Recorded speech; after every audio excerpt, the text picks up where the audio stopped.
From nearly losing it all to taking on the housing crisis, Ian Ugarte, co-founder of Small is the New Big, is on a mission to fight for housing affordability by developing a unique investment program in one of the most overlooked segments of the market. So, is he a game changer? Let's find out. I'm Edwina Bartholomew. Welcome to Game Changers. You know what, Ian, I expected some ruthless property developer to be sitting in this chair opposite me. In fact, you're actually about community. How does that work? Because I used to be a ruthless property developer. How does it work? Look, I as a property developer was creating the standard, everyday stock standard home that we currently would think is the great Australian dream.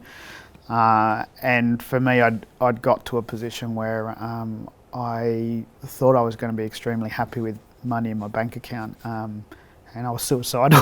Like I've already started, like completely emotional about that time.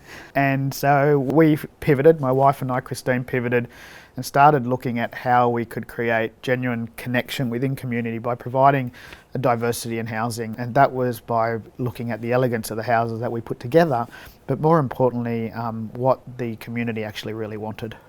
It's amazing that for someone who speaks about this all the time, you teach this as a living, but it is clearly still so emotional for you. I'm truly emotional in my life in general, and when we look at the people that just want to live their life comfortably, you know, Australia has this massive housing affordability issue, and every day all these people that wake up that are renting are waking up with despair, insecurity and fear, exactly the same feelings that I was feeling. And all I want is to know that they've got some freedom and choice and some certainty and confidence in their life, and that's ultimately what we push towards. There's an incredible stress that people carry around with them, and you feel it in Australia at the moment. Will I ever be able to afford a house? Will I ever get ahead? Will I ever have any savings? You're trying to address that by literally turning the big into the small. So the small is the new big. Explain that concept to us. I mean, statistically speaking, if you're the age of 40 in Australia, the chance of you ever owning a home, if you've never owned one, is about 3% for the rest of your life. So you've got 40 to 45 years where you will now be renting a house. And so what we looked at is we started to look at the demographics versus the style of houses that we've had.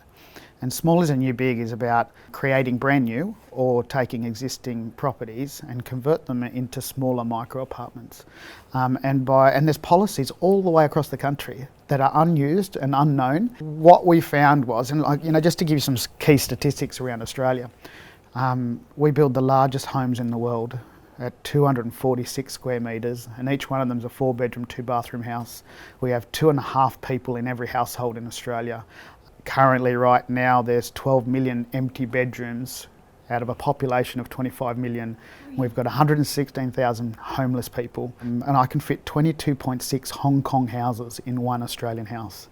And so it's an absurdity to think that we build these large houses and only put 2.5 people in them. Small is New Big is about taking those bigger houses, creating smaller components inside them, and then the outcomes from that is amazing. You're not talking though about throwing up giant apartment blocks, because we see a lot of those and a lot of them are empty. Absolutely. So Australia's not ready to live vertically. We're talking about homes that people can walk out through a door and still get their toes into the grass. The biggest mismatch in our marketplace right now is that 60 to 80% of the people that are currently looking for accommodation are singles and couples. And 60 to 80% of our marketplace is made up of 3, 4 and 5-bedroom houses. So we have this massive market mismatch where if we can retrofit the existing bedrooms, we can fix that problem overnight. So no one loses out at what we do. There's a whole amount of pressure on the housing system that the government is supplying. And we're not talking about tenants or residents that are low socio. We're talking about doctors and nurses, and we're talking 55 plus women, and we're talking 70-year-olds that's taking their place, all employed and all have got jobs, except that because they can't afford to live on a weekly basis, they are putting pressure and they're on the housing waiting list, and they shouldn't be there. 1/3 of the housing waiting list should not be on that list. So now the government benefits for what we do as well. So not one single aspect of community actually loses out of what we do. Everyone gains. You're not just doing this for yourself and for your family, you're actually teaching this. Why did you decide to spread the word? Australia's 1 million self-contained homes short in the next 10 years.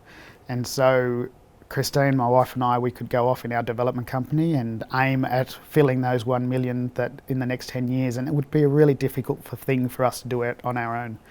So if I could teach one other person to do exactly the same and they produce as many properties as we do, we're then filling that void. And the more people that I can put towards teaching this strategy to and getting themselves into a better position, we're then now going to supply the marketplace with the right style of property.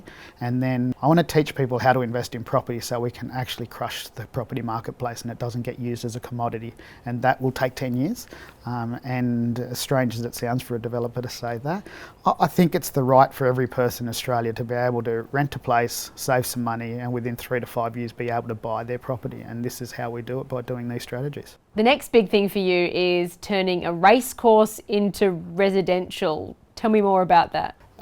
This one particularly is what we call our Circle Life project, and this is a racecourse that it'll be converted into housing, and the ring road, the racecourse will be the ring road. Internally there'll be a 4,000 square metre hall community centre that will be used as a church by 4 different religions. There's a childcare centre and nursing home and a retirement village that integrate together so that the kids go and visit both ways twice a week. There's different style of housing all the way around, from tiny houses, 22 square metres, up to 4-bedroom houses. But those 4-bedroom houses have a studio, 1-bedroom and 2-bedroom. A young couple can buy one of those. They can live in the studio, rent out the other 2 components, pay down their debt, have kids, start moving into the larger ones, take the whole house if they've got 4 daughters.